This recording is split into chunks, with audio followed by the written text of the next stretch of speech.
आपको पता है इंग्लिश लिटरेचर के एक बहुत ही फेमस पर्सनालिटी है जिनका नाम है फ्रांसिस बैकन, जिन्होंने एक लाइन कही थी कि reading makes a full man.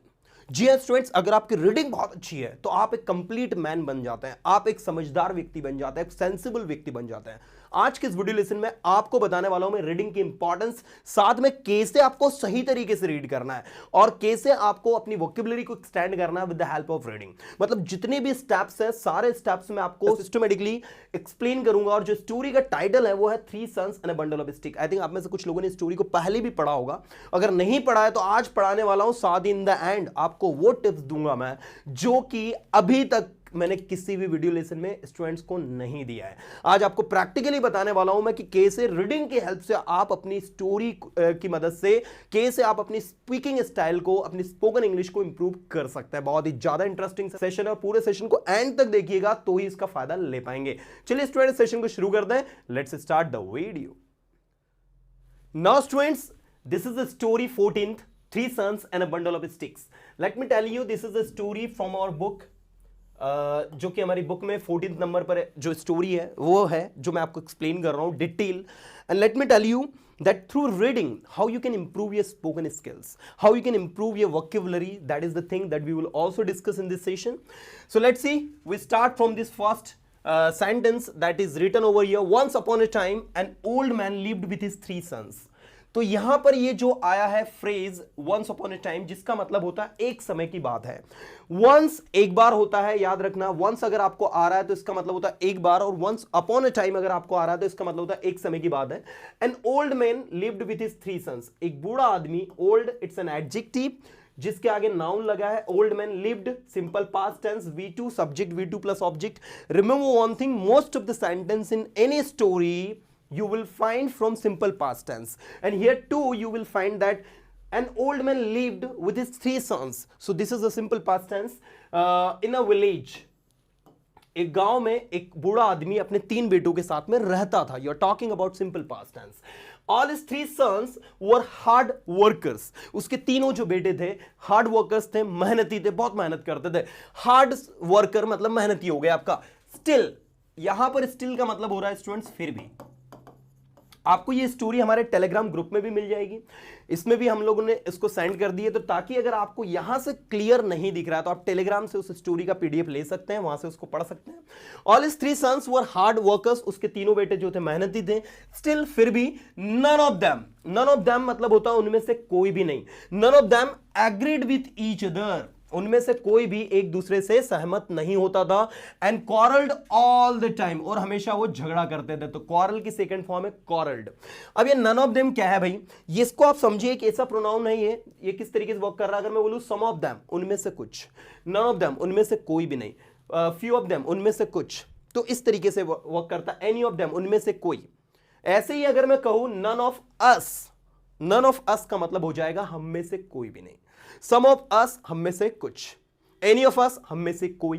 तो ये ऑलरेडी इन पर बेस्ड में भी मैं वीडियो में बना चुका हूं। आप जो ग्रामर वाली प्लेलिस्ट है उसको विजिट करिएगा, उसमें मिल जाएंगे इस पर बेस्ड वीडियो आपको। So none of them agreed with each other, उनमें से कोई भी एक दूसरे से सहमत नहीं होता था। And quarrelled all the time, और हमेशा झगड़ा करते रहते थे। The old man tried, old man ने कोशिश करी, अ लॉट बहुत ज्यादा, to unite. Let me tell you everyone, unite is working as a verb here. It is a verb actually.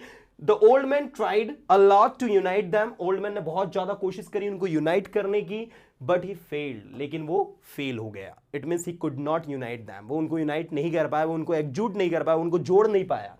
While, जबकि, see, the while means जबकि here, okay? Point to be noted, note करके चलना।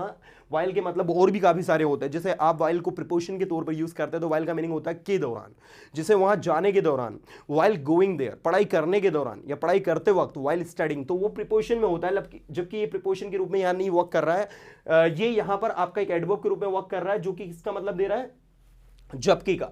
While the villagers were surprised, चूंकि जो villagers थे वो surprised हो गए थे एट देयर हार्ड वर्क, उसके उनके हार्ड वर्क पर। किसके हार्ड वर्क पर, वो जो भाई लोग सभी ब्रदर्स थे उनके, एंड एफर्ट्स, और उनके प्रयासों पर।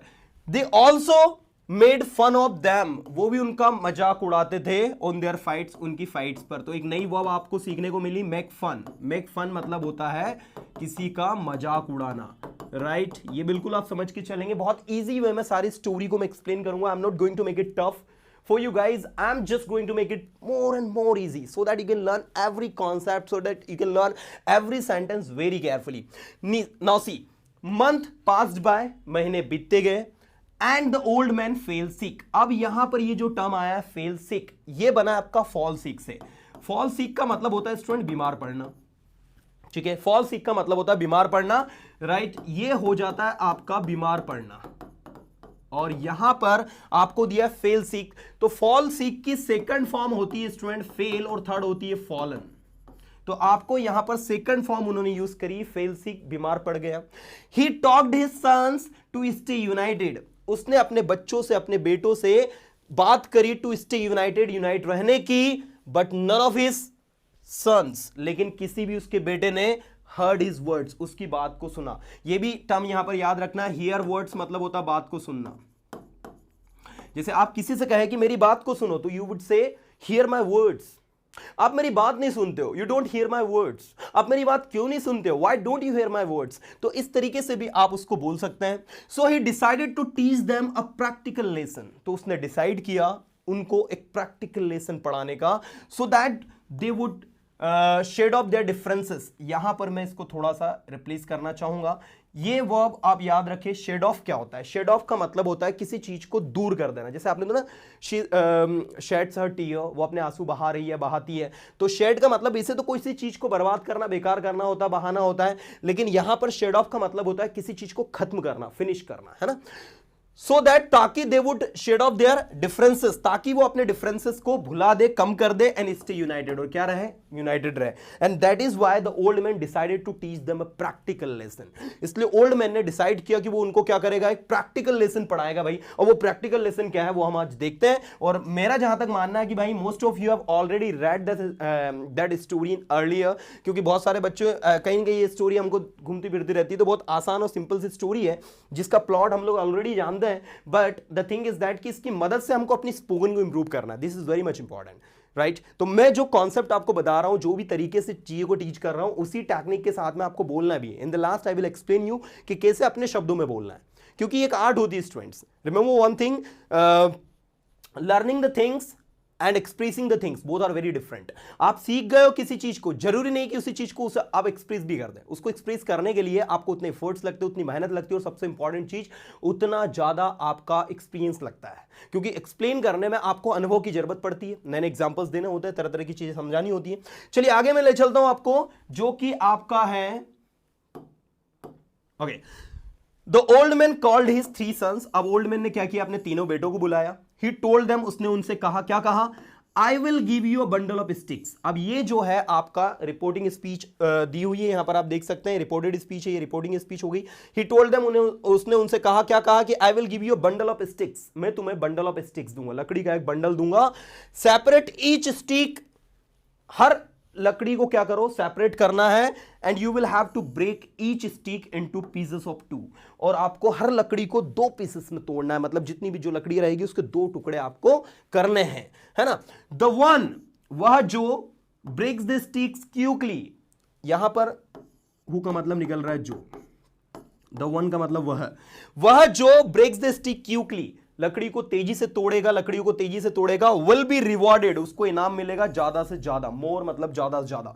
ऑल सन्स एग्रीड, सारे के सारे सन्स जो थे एग्रीड हो गए भाई, they were ready to do the work. अब क्या वर्क है वो तो अब आगे ही पता चलेगा, let's see.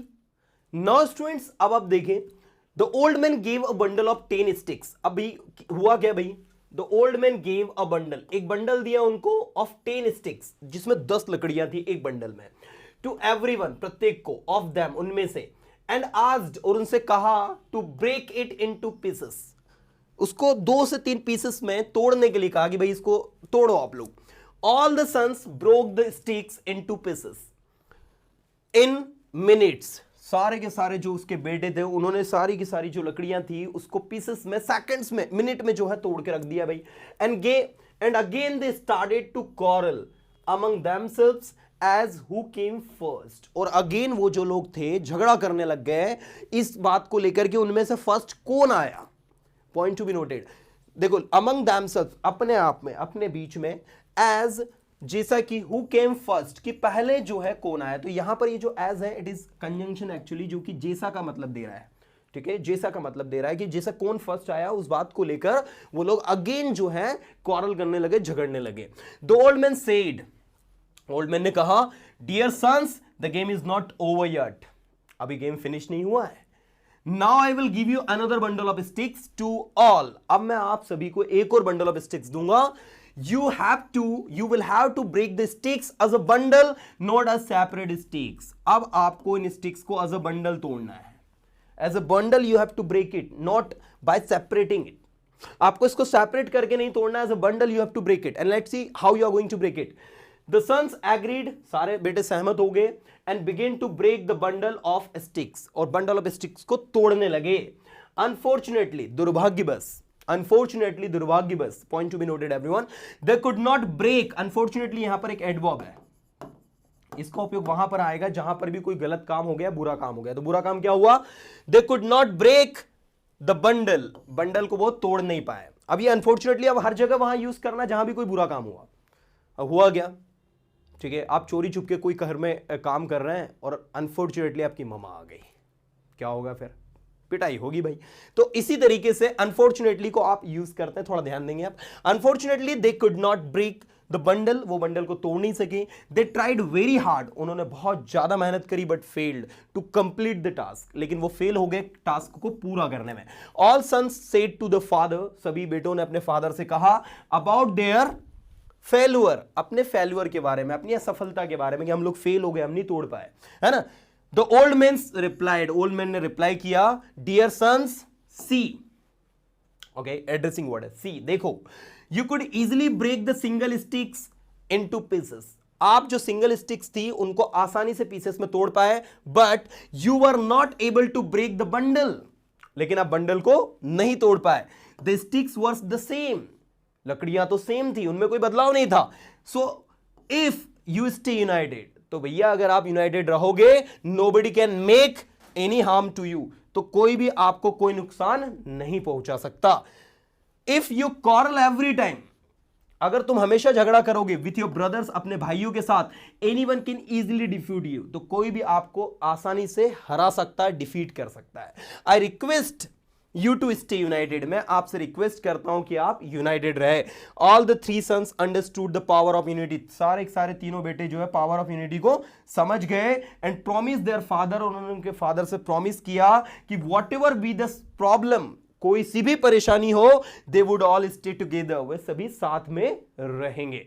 So the moral of the story, unity is strength, एकता में शक्ति होती है, स्ट्रेंथ होती है।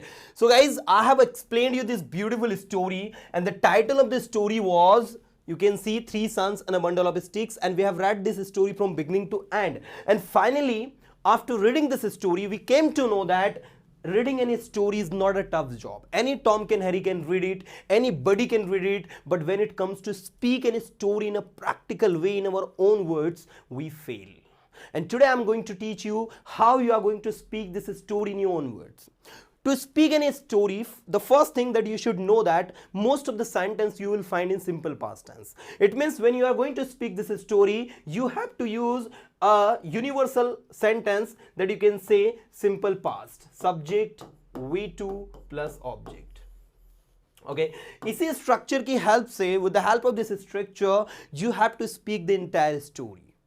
राइट तो आपको करना क्या है कि भाई अब स्टार्टिंग में सबसे पहले तो आप कहेंगे, once what happened, there was an old man, he used to live with his three sons, or you can say he lived with his three sons. All his three sons were hard working, but they always fought with each other, but they always used to fight with each other. The old man tried to convince them, try to taught them so many lessons, but they did not understand. One day he fell sick and decided to teach them a practical lesson, and therefore he called them and gave them a bundle of sticks and told them to break into pieces. All the sons did exactly what he said, and again they started quarreling that who came first. Now the old man said that, dear sons, the game is not over. I'm giving you one more bundle of sticks, and you have to break it as a bundle, not by separating any stick. Now none of his son could break. Now the old man explained that you could easily break the sticks you could easily break the stakes when it was separated. In the same way, if you will be separated, if you fight with each other, anyone can break you. So this is a very beautiful story that we learn that unity is a strength. And guys, what I'm telling you to speak in a story, the most important thing that I have noticed is that your self confidence. Actually, you need to believe in yourself that yes, I know it, yes, I can do it. The problem is that you don't believe in yourself. You know most of the sentences, and while reading आपने देखा ही होगा कि आपको समझ में सब कुछ आ रहा था, बट बोल क्यों नहीं पा रहे हो? जब चीजें समझ में आ रही है, जब चीजें हमको क्लिक हो रही है, जब चीजें हमारे ब्रेन में है, so why we are unable to express it? Why we are unable to speak confidently? तो उसके लिए सबसे प्यारा फंडा यही है, सिंपल पास्ट टेंस को दिमाग में रखते हुए थोड़ी अपनी प्रैक्टिस को बढ़ाओ और ज्यादा से ज्यादा कोशिश करो यार। मैं अजय सिंह राजपूत पूरी कोशिश में हमेशा रहता हूं कि मेरे जितने भी सब्सक्राइबर हैं उनको मेरी ओर से जितना हो सके मैं अपना बेस्ट दूं।